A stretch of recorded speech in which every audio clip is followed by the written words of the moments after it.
Hello everyone, welcome back to another devlog, and as you can see, it's a different game from last time. I decided to cancel the last project, and I'll talk about why at the end of the video.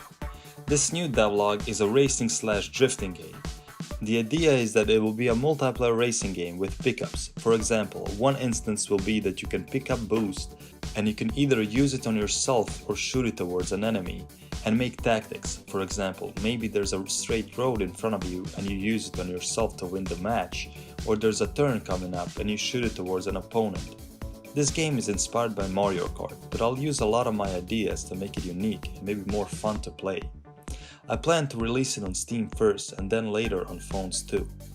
I started by making my car physics, which was difficult to do, but I managed to do it the way I like it. I wanted to make it as modular as possible.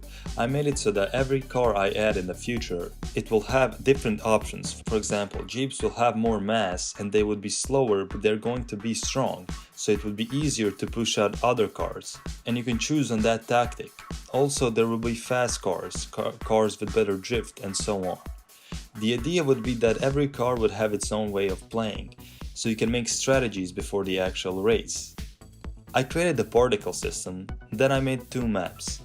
I want to kinda see how the car mechanics would behave before making more maps and making everything look good. And as you can see, it will work.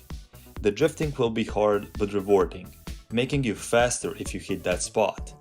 I'll make my maps in Blender with arrays and terrain sculpting. Also, some details I'll add with Blender particle system. In the next video, I'll make some tracks, adding detail, also some car models, so we can see how the tactic strategy would work. High score system and checkpoints. The next devlog will be out Monday, and if you're interested in why the last devlog was cancelled, it was because I lost motivation to do it. I might continue in the future, but I have no intentions of starting it again. I'm really excited about this new project and I think it's gonna be really good. Thank you so much for watching. If you enjoyed this video, please make sure to subscribe to follow more devlogs like this. And also like the video and comment what you would like to see added into the game. And if you have the time, please go check out my last video. I made the world's hardest game in just one line of code and using a notepad. I put a lot of effort into that video, and I'm sorry for this video being so short. See you in the next one.